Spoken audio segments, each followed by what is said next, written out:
আশা করি সবাই ভালো আছো। আজকে আমি বরাবর মতো হাজির হয়েছি এসএসসি সাধারণ গণিত অর্থাৎ গণিতের পরিমিতির অংশের বৃত্ত নিয়ে, চ্যাপ্টার 16.3। প্রিয় শিক্ষার্থী বন্ধুরা, আজকে আমি আলোচনা করব বৃত্ত সম্পর্কীয় বিষয়সমূহ। বরাবরের মতোই যারা এসএসসি পরীক্ষায় অংশগ্রহণ যারা করেছিল বিগত বছরে, আগত প্রশ্নে তোমরা যদি চর্চা করে থাকো তাহলে দেখতে পাবা বৃত্ত থেকে বরাবরের মতোই 2 মার্ক অবশ্যই কি আসে, নৈর্ব্যক্তিক বা বহু নির্বাচনী প্রশ্ন আসে। এই অধ্যায়টি নৈর্ব্যক্তিকের জন্য ব্যাপক ইম্পর্টেন্ট, যেহেতু তোমাদের এবার যারা এসএসসি 2022-এর পরীক্ষার্থী তাদের যেহেতু 30-এর ভিতরে 15টি নৈর্ব্যক্তিক উত্তর দিতে হবে, আর বৃত্ত অধ্যায়টি অত্যন্ত সহজ একটি অধ্যায়, সেজন্য তোমরা এটাকে এই সহজ অধ্যায় থেকে নৈর্ব্যক্তিক প্রশ্নটিকে অ্যান্সার করে 2টা মার্ক লুফে নিতে পারো। প্রিয় শিক্ষার্থী বন্ধুরা, আলোচনা না বাড়িয়ে চলে আসছি সরাসরি বৃত্ত সম্পর্কিত বিষয়সমূহ নিয়ে। প্রথমে চলে আসি বৃত্ত বিষয়টা কি। বৃত্ত কি, এই বিষয়টা আগে দেখে নিই। একটা নির্দিষ্ট বিন্দুকে কেন্দ্র করে, কি বলেছি, একটা নির্দিষ্ট বিন্দুকে কেন্দ্র করে সমান দূরত্ব বজায় রেখে, একটা নির্দিষ্ট বিন্দুকে কেন্দ্র করে সমান দূরত্ব বজায় রেখে তার চারপাশে, কি বলেছি, একটা নির্দিষ্ট বিন্দুকে কেন্দ্র করে সমান দূরত্ব বজায় রেখে একটি বিন্দু তার চারপাশে যে বক্রপথের সৃষ্টি করে তাকে আমরা কি বলবো, বৃত্ত বলবো। প্রিয় শিক্ষার্থী বন্ধুরা, আবার বলছি বৃত্তের সংজ্ঞাটা, একটি নির্দিষ্ট বিন্দুকে কেন্দ্র করে সমান দূরত্ব বজায় রেখে ওই বিন্দু থেকে অঙ্কিত যে বক্রপথ সৃষ্টি হলো তাকে আমরা কি বলবো, বৃত্ত বলবো। বৃত্তের নর্মালি কয়েকটি অংশ থাকে। কি কি থাকে তোমরা জানো? বৃত্তের কেন্দ্র থাকে, বৃত্তের পরিধি থাকে, বৃত্তের ব্যাস থাকে, বৃত্তের ব্যাসার্ধ থাকে, বৃত্তের জ্যা থাকে। তাহলে আমরা এই বৃত্তের ব্যাস, ব্যাসার্ধ, জ্যা, পরিধি এই বিষয় নিয়ে একটু আলোচনা করি। প্রিয় শিক্ষার্থী বন্ধুরা, পরিধি কি? পরিধি হলো বৃত্তের এই যে পূর্ণ যে বক্রপথ আছে, মনে করো এ বিন্দু থেকে যাত্রা শুরু করে আবার এ বিন্দুতে আসলো, এই পূর্ণ বক্রপথকেই বৃত্তের কি বলা হয়, পরিধি বলা হয়। আবার বলছি, বৃত্তের পরিধিটা কি? বৃত্তের পরিধি হলো বৃত্তের পূর্ণ বক্ররেখার যে পথ বা পূর্ণ বক্ররেখার দৈর্ঘ্যকে বৃত্তের কি বলা হবে, পরিধি বলা হবে। বৃত্তের পূর্ণ বক্ররেখার দৈর্ঘ্যকে বৃত্তের পরিধি বলে। প্রিয় শিক্ষার্থী বন্ধুরা, তাহলে এই যে একটা নির্দিষ্ট বিন্দুকে বজায় রেখে এই বিন্দু থেকে যাত্রা শুরুকে পূর্ণ একটা বক্রপথ বা পূর্ণ একটা দৈর্ঘ্য এই বিন্দুতে মিলিত হয়েছে, এটা কি বৃত্তের পরিধি। তাহলে আমরা এটাকে পরিধি বিষয়টি করলাম। পরিধি মানে তার চারপাশ পরিসীমার সাথে, বৃত্তের পরিধি মানে বৃত্তের পরিসীমা বোঝানো হয়ে থাকে। তারপর চলে আসি আমরা বৃত্তের চাপ। বৃত্তের কি চাপ? চাপ বিষয়টা কি? পরিধির যে কোনো অংশকে বৃত্তের কি বলা হবে, চাপ বলা হবে। বৃত্তের পরিধির যে কোনো অংশকে বৃত্তের কি বলা হবে, চাপ বলা হবে। যেমন ধরো এই বিন্দু থেকে যাত্রা শুরু করে এই পর্যন্ত একটা বিন্দু নিলাম আমরা, বি বিন্দু, তাহলে এ বি এটা একটা চাপ। এইখান থেকে মনে করো এই পর্যন্ত একটা বিন্দু নিলাম, তাহলে এটা হলো কি বিসি, তাহলে এটা একটা চাপ। মনে করো এ থেকে এই পর্যন্ত একটা বিন্দু নিলাম ডি, তাহলে এডি এটা একটা কি চাপ। তার মানে পরিধির যে খণ্ডিত অংশ, পরিধির যে খণ্ডিত অংশ বা পরিধির যে কোনো অংশকে কি বলা হবে, চাপ বলা হবে। প্রিয় শিক্ষার্থী বন্ধুরা, চলে আসে আমরা জ্যা। পরিধির যে কোনো দুই বিন্দুতে যোগ করলে যে সরল রেখা পাওয়া যায় তাকে জ্যা বলা হয়। তাহলে এটাকে আমরা কি বললাম, চাপ বলেছি। এটাকে আমরা কি বললাম, চাপ। তার মানে কি, যে পরিধির যে কোনো খণ্ডিত অংশকে বা পরিধির যে কোনো অংশকে কি বলে, চাপ। আবার পরিধির এক বিন্দু থেকে অপর বিন্দু যে কোনো দুই বিন্দুর যে যোগ করলে যে সরল রেখা পাওয়া যায় তাকে আমরা কি বলবো, জ্যা। তাকে আমরা কি বলবো, জ্যা। তাহলে পরিধির এক বিন্দু থেকে অপর বিন্দু যোগ করলে, মানে কি দুইটা বিন্দু যোগ করলে যে সরল রেখা পাওয়া যায় তাকে আমরা কি বলবো, জ্যা বলবো। প্রিয় শিক্ষার্থী বন্ধুরা, চলে আসি যে ব্যাস কি।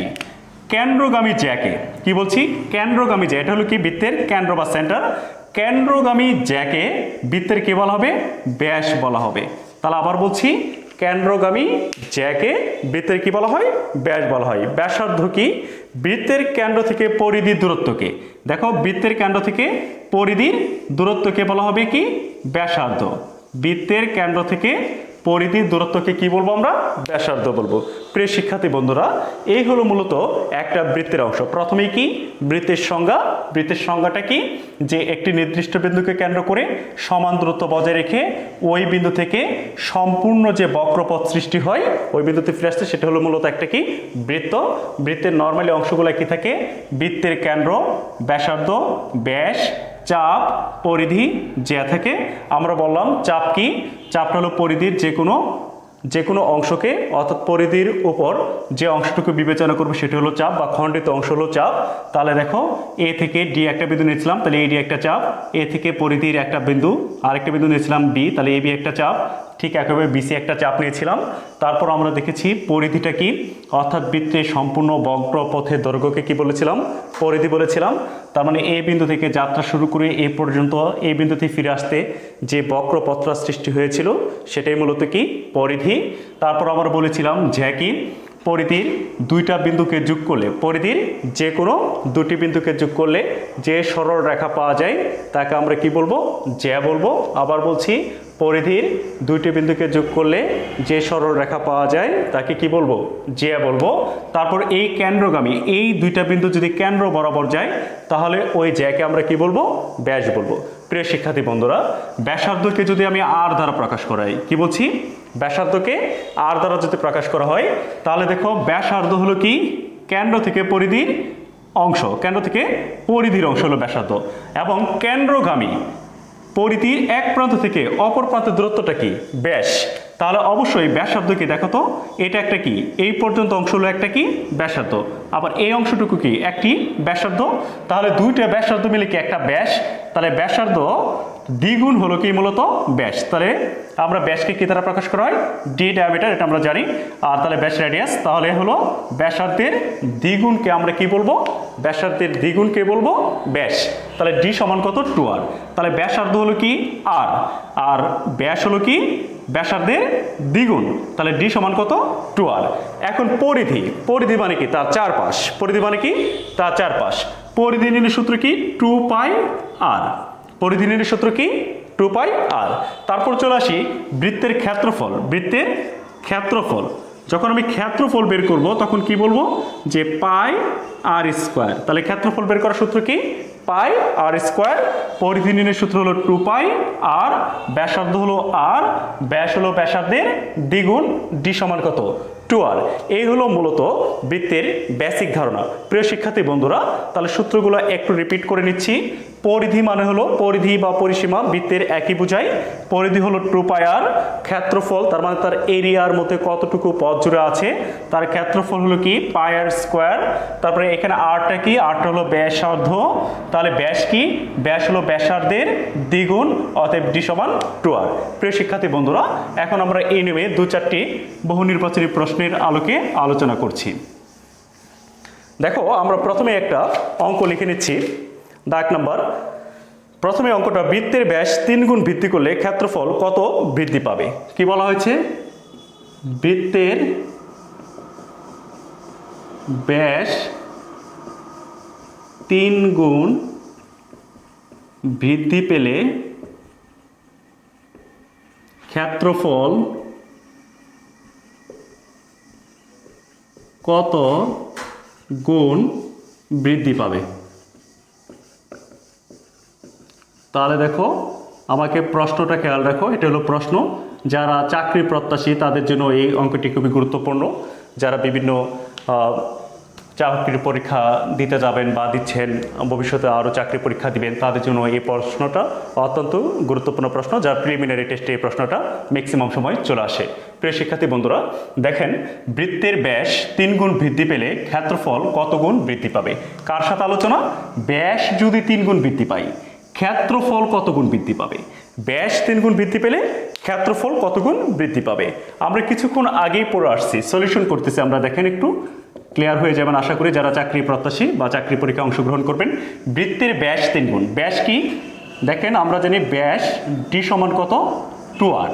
তাহলে ব্যাস হলো ডি সমান কত, 2r। ব্যাস কয় গুণ বৃদ্ধি পেয়েছে, ব্যাস কয় গুণ বৃদ্ধি পাই, তাহলে ব্যাস 3 গুণ বৃদ্ধি পেয়েছে। তাহলে পরিবর্তিত ব্যাস, পরিবর্তিত ব্যাস, তাহলে ডি প্রাইম দিলাম, পরিবর্তিত কয় গুণ, 3 গুণ, 3 গুণন 2r, তার মানে কত, 6r। আবার দেখেন, আমরা কিছুক্ষণ আগে ব্যাস পড়ে আসলাম, ব্যাস হলো কি ব্যাসার্ধের দ্বিগুণ, তার মানে কি ডি সমান 2r। ব্যাস 3 গুণ বৃদ্ধি পেয়েছে, তার মানে কি পরিবর্তিত ব্যাস যেটা বৃদ্ধি পেয়েছে কার আগের ব্যাসের 3 গুণ মানে 2r, আগের ব্যাস তার 3 গুণ মানে 3, তাহলে 3 দুগুণে কত 6r। তাহলে আমরা পরিবর্তিত ব্যাস পেলাম কত 6r। এখন আসি ক্ষেত্রফল, কি বলছি আমরা ক্ষেত্রফল। তাহলে ক্ষেত্রফল দেখেন ক্ষেত্রফল কি পাই আর স্কোয়ার, ক্ষেত্রফল কি পাই আর স্কোয়ার। তাহলে ক্ষেত্রফল যদি পাই আর স্কোয়ার হয়, এখন দেখেন তাহলে পরিবর্তিত ক্ষেত্রফলটা কত হবে, পরিবর্তিত ক্ষেত্রফলটা কত হবে এই প্রশ্নটা এখন বলা হয়েছে যে ক্ষেত্রফল কত গুণ বৃদ্ধি পাবে। প্রিয় শিক্ষার্থী বন্ধুরা বলা হয়েছে ব্যাস ডি সমান 2r, তাহলে ব্যাসার্ধ কত হবে, ব্যাসার্ধ দেখেন ব্যাস ডি সমান 2r হয়, ব্যাসার্ধ হবে কত ব্যাসের অর্ধেক। তাহলে আমরা আর সমান লিখতে পারি কত d/2, ডি সমান কত 2r, তাহলে 2 দ্বারা ভাগ করেন, 2 কে 2 দ্বারা ভাগ করলে কত r, তার মানে ব্যাসার্ধ আর সমান কি rই পাচ্ছি আমরা এখানে, ব্যাসার্ধ d/2 মানে কি ব্যাসার্ধ পাচ্ছি r। তাহলে ক্ষেত্রফল কি পাচ্ছি পাই আর স্কোয়ার, ক্ষেত্রফল কি পাচ্ছি পাই আর স্কোয়ার। তাহলে এখন দেখেন পরিবর্তিত ব্যাসার্ধ ব্যাস কত পেয়েছি, পরিবর্তিত ব্যাস পেয়েছি, পরিবর্তিত ব্যাস ডি প্রাইম পেয়েছি 6r। তাহলে পরিবর্তিত ব্যাসার্ধ কত পাবো, দেখেন পরিবর্তিত ব্যাসার্ধ কি পাচ্ছি 6r ডিভাইডেড বাই কত 2, তাহলে কত 3r। তাহলে দেখেন আবার খেয়াল রাখেন আগে ব্যাস পেয়েছিলাম ডি সমান 2r, তাহলে ব্যাসার্ধ কি d/2, তার মানে কি ব্যাসের অর্ধেক হলো ব্যাসার্ধ, ব্যাসের অর্ধেক কি ব্যাসার্ধ, তাহলে ডি সমান 2r, এই 2 কাটা r। আবার দেখেন যদি ব্যাস 3 গুণ করা হয় তাহলে পরিবর্তিত ব্যাস কি ডি প্রাইম, আগের ব্যাসের 3 গুণ তার মানে 3 গুণন 2r, তার মানে কি 6r, তাহলে পরিবর্তিত ব্যাস হলো কত 6r, তাহলে ব্যাসার্ধ কত d/2, তার মানে ডি প্রাইম কত পাচ্ছি 6r/2, তাহলে 6 কে 2 দ্বারা ভাগ করেন কত পাচ্ছেন 3r। তাহলে পরিবর্তিত এখন ক্ষেত্রফল বের করতে হবে, তাহলে পরিবর্তিত ক্ষেত্রফল তাহলে পাই, তাহলে আরটা কি আরটা হলো ব্যাসার্ধ, তাহলে ব্যাসার্ধ এখানে কত পাচ্ছি 3r পরিবর্তিতটা, তাহলে পাই 3 3 কত 9, তারপর আর সাথে আর স্কোয়ার করলে আর স্কোয়ার, তার মানে কত পাচ্ছি আমরা 9 পাই আর স্কোয়ার। তাহলে 9 এই পাইয়ের স্কোয়ারটা কি পাই আর স্কোয়ারটা কি আগের ক্ষেত্রফল, তার মানে কি পূর্বের ক্ষেত্রফল, পূর্বের বৃত্তের ক্ষেত্রফল। তাহলে দেখেন পাই আর স্কোয়ারটা হলো পূর্বের বৃত্তের ক্ষেত্রফল, তাহলে পূর্বের বৃত্তের ক্ষেত্রফল কত পাই আর স্কোয়ার, আর বর্তমান পরিবর্তিত ক্ষেত্রফল কত পেয়েছি 9 গুণন পূর্বের বৃত্তের ক্ষেত্রফল, তাহলে ক্ষেত্রফল বৃদ্ধি পাচ্ছে কত 9 গুণ, মানে পূর্বের ক্ষেত্রফলের কয় গুণ 9 গুণ, তাহলে আমরা অ্যান্সার লিখবো কত 9 গুণ। প্রিয় শিক্ষার্থী বন্ধুরা এবং চাকরির প্রত্যাশী যারা প্রিলিমিনারি টেস্টে অংশগ্রহণ করতে যাচ্ছেন তাদের জন্য দেখেন বৃত্তের ব্যাস যদি 3 গুণ বৃদ্ধি পায় ক্ষেত্রফল কত গুণ বৃদ্ধি পাচ্ছে, ব্যাস 3 গুণ বৃদ্ধি পেলে ক্ষেত্রফল বৃদ্ধি পাচ্ছে কত 9 গুণ। তাহলে ব্যাস যদি 4 গুণ বৃদ্ধি পায় ক্ষেত্রফল কত হবে 16 গুণ, ব্যাস যদি 5 গুণ বৃদ্ধি পায় ক্ষেত্রফল কত বৃদ্ধি পাবে 25 গুণ। তার মানে আপনি একটা শর্ট টেকনিক মনে রাখতে পারেন যে ব্যাস যা বৃদ্ধি পাবে, ব্যাস যা বৃদ্ধি পাবে ক্ষেত্রফল তার স্কোয়ার বৃদ্ধি পাবে, ক্ষেত্রফল তার কি হবে স্কোয়ার বৃদ্ধি পাবে। তাহলে ব্যাস বৃদ্ধি পাচ্ছে কত 3 গুণ, তাহলে 3 গুণ ক্ষেত্রফল বৃদ্ধি পাবে কি তার স্কোয়ার, স্কোয়ার মানে কত 3 3 9 গুণ।